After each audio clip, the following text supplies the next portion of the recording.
और यही आंदोलन हमें न्याय मिलने तक कंटिन्यू रहे। कोई बाहर जाता है वो रेफरेंस क्या बताता है कि मैं बुद्ध भूमि से आया हूँ, मैं बुद्ध की भूमि से आया हूँ।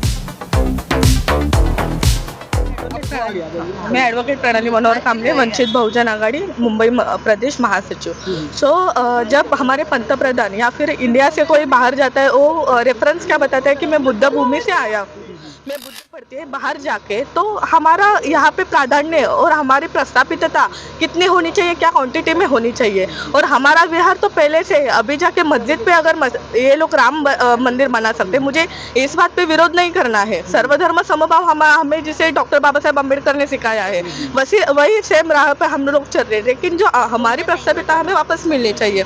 और ये संघर्ष में सदैव बाबा साहेब अम्बेडकर जो हमारे साथ है, उनके साथ उसी लेवल पे हम महिला सब उनको सपोर्ट करेंगे और यही आंदोलन हमें न्याय मिलने तक कंटिन्यू रहेगा। अच्छा, ये जो आंदोलन खिंचता चला जा रहा है, काफ़ी दिन से चल रहा है, आज पहला दिन नहीं है, काफ़ी दिन बीत गया है। हाँ। लेकिन सरकार जो है, चाहे केंद्र में हो चाहे राज्य में हो, इस पे जरा से भी विचार नहीं कर रही है। वह कहीं तो जो है जातिवार जनगणना में आपको उलझा रही, तो कहीं जो है चुनाव को लेकर के उलझा दे रही है। तो इस पे भी विचार किया जाना चाहिए। जो हमारे समाज के, आप क्योंकि एक पार्टी से बिलोंग करती, इसलिए मैं आपसे सवाल कर रहा हूँ कि जो नेता यहाँ से जीत करके जाते हैं, चाहे उत्तर प्रदेश से हो, महाराष्ट्र, मुंबई से हो या किधर से भी हो, तो वो जब जाते हैं संसद में तो ये सवाल क्यों नहीं खड़ा करते कि जो हमारी मूलभूत समस्याएं हैं उन पे क्यों नहीं सवाल खड़ा करते? उनको पहले तो भारत सर्वधर्म समभाव करके सब जाति को इकट्ठा करके जा रहा है। ओके, तो उनको ये नहीं चाहिए, उनको हिंदू राष्ट्र बनाना है। बीजेपी और आरएसएस को हिंदू राष्ट्र बनाना है, तो वो बात के लिए प्रथम प्राधान्य दे रहे। तो हमारी जो बेसिक लोगों है उनके लिए न्याय मांगना, ये सब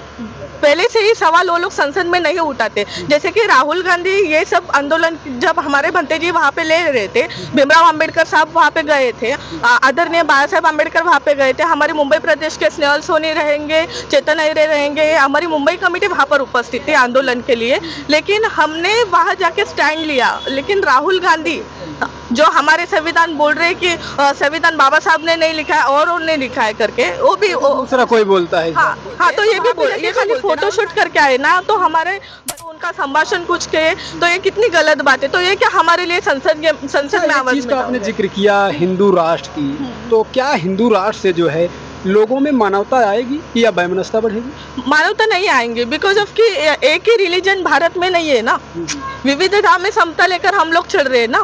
तो हिंदू राष्ट्र तो अदर धर्मीय कहाँ पे जाएंगे? ओके, तो हिंदू राष्ट्र में तो ये भी कहा जाता है स्त्री शूद्रो विद्या नाधीनताम, स्त्री और शूद्र को विद्या ग्रहण।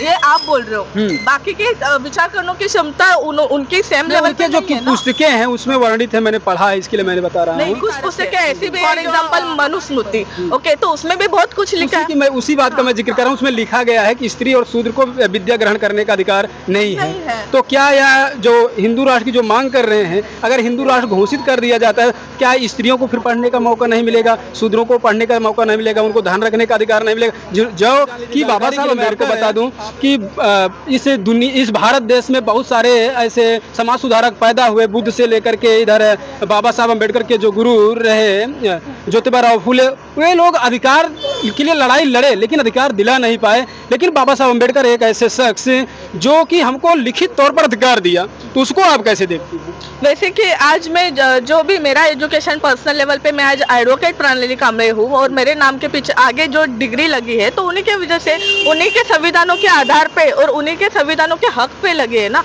तो हमारा काम है उनका न्याय और उनका संघर्ष कायम जीवित रखना। तो यही हमारे तौर से हम लोग श्रद्धेय बाबा साहब अम्बेडकर को सपोर्ट करके अधिकार है। और आगे भी हमारा संघर्ष, आज सब्जेक्ट को लेकर संघर्ष रहा पीढ़ान पीढ़ा। ओके, सो अभी की बात तो नहीं है, ठीक है। तो तब जाके हम लोग हमारे लिए स्टैंड ले रहे थे, तो तब तो बाबा साहब के साथ थे हमारे जो पूर्वज थे। हाँ, तो अभी तो हमारी 4th या फिर 5th जनरेशन है, तो हम खुद को भाग्यशाली समझते हैं कि श्रद्धेय बाला साहब अम्बेडकर के साथ हमें काम करने मिल रहा है। वो भी आप उनके पूर्वजों के बीच से ही जो है जयप्रकाश अम्बेडकर जी हैं, आदरणीय हैं, और उनके साथ मिलकर के काम करना कैसा लगता है? बहुत अच्छा लगता है। और मैं अभी भी बता रही हूँ कि हमें बाबा साहब के साथ बैठना नहीं जमा। ओके, हमारा तब का जन्म भी नहीं है, हमारे माता पिता का भी जन्म नहीं है, लेकिन बहुत भाग्यशाली बात है कि हम उनके पोते के साथ, उनके जनरेशन के साथ, और वो हमें सिमिलर लेवल पे देख के और सिमिलर लेवल पे बिठा के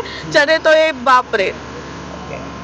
तो अभी आप सब देख रहे हैं कि ये प्रकाश अंबेडकर जी की टीम है और इस महाबोधि महाविहार के आंदोलन को जो है बड़ा प्रारूप देने के लिए, उस आंदोलन को बड़ा रूप देने के लिए और वहाँ से जो ब्राह्मणों ने जो कब्जा करके रखा है उससे निजात दिलाने के लिए, आज़ाद दिलाने के लिए ये महिलाएं काफ़ी कुछ संघर्ष कर रही हैं। और आप अपनी कमेंट में अपनी प्रतिक्रिया जरूर दें। मिलते हैं अगले वीडियो में, तब तक देखते रहिए भारत राष्ट्र। जय भीम, जय भारत, जय संविधान।